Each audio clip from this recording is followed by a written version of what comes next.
Hello ಗುರು, ಎಲ್ಲರಿಗೂ ನಮಸ್ಕಾರ. ನನ್ನ ಚಾನಲ್ಗೆ ಸ್ವಾಗತ ಸುಸ್ವಾಗತ.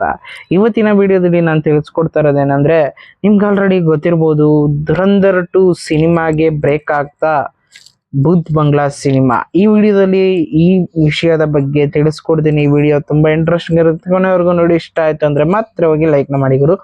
ಬನ್ನಿ ವಿಡಿಯೋ ಸ್ಟಾರ್ಟ್ ಮಾಡೋಣ. ಗುರು, ಧುರಂಧರ್ ಸಿನಿಮಾನ ನೋಡಿದಂಥವ್ರು ಧುರಂಧರ್ 2ಗೆ ಕಾದಿದ್ರಿ.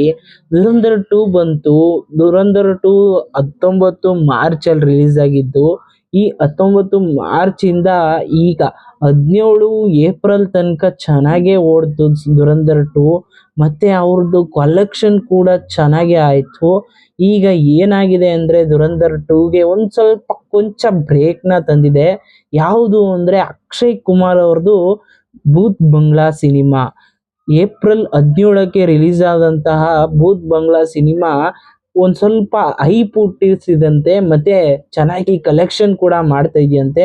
ಅದಕ್ಕೋಸ್ಕರನೇ ಧುರಂಧರ್ 2 ಸಿನಿಮಾದ ಒಂದಷ್ಟು ಶೋನ ಕ್ಯಾನ್ಸಲ್ ಮಾಡಿದಾರಂತೆ. ಮತ್ತೆ ಈ ಭೂತ್ ಬಂಗ್ಲಾ ಸಿನಿಮಾನ ಒಂದಷ್ಟು ಶೋಗಳನ್ನ ಹೆಚ್ಚಿಸಿದಾರಂತೆ. ಅದ್ರ ಜೊತೆಗೆ ಈಗ 1000 ಕೋಟಿ ಹತ್ತತ್ರ ಇದ್ದಿದ್ದ ಧುರಂಧರ್ 2 ಈಗ ಏನಾಗಿದೆ ಅಂದರೆ ಒಂದು ಸ್ವಲ್ಪ ಬ್ರೇಕ್ ಆಗಿದೆ. ಇದೇ ಥರ ಅಕ್ಷಯ್ ಕುಮಾರ್ ಅವ್ರದ್ದು ಭೂತ್ ಬಂಗ್ಲಾ ಸಿನಿಮಾ ಹೆಚ್ಚು ಪ್ರೇಕ್ಷಕರ ಗಮನ ಸೆಳೆದ್ರೆ ನೆಕ್ಸ್ಟು ಧುರಂಧರ್ 2 ಸಿನಿಮಾ ಬಿದೋಗುತ್ತಂತೆ. ಬಿದೋಗುತ್ತೆ ಅಂದರೆ ಆ ಸಿನಿಮಾದ ಶೋಗಳನ್ನ ಕ್ಯಾನ್ಸಲ್ ಮಾಡ್ತಾರಂತೆ. ಅಲ್ಲಿಗೆ ಬಂದು ನಿಂತಿದೆ ಧುರಂಧರ್ 2 ಸಿನಿಮಾ. ಇಷ್ಟ ಆಗಿತ್ತು ಇವತ್ತಿನ ವಿಡಿಯೋ. ಇದೇ ಥರ ವಿಡಿಯೋನ ತರ್ತಾನೆ ಇರ್ತೀನಿ. ನೆಕ್ಸ್ಟ್ ವಿಡಿಯೋದಲ್ಲಿ ನಾನು ತಿಳಿಸ್ಕೊಡೋದು ಏನಂದರೆ, ಧುರಂಧರ್ 2 ಸಿನಿಮಾ ಎಷ್ಟು ಗಳಿಕೆ ಮಾಡ್ತು ಅಂತ ವಿಡಿಯೋದಲ್ಲಿ ತಿಳಿಸ್ಕೊಡ್ತೀನಿ.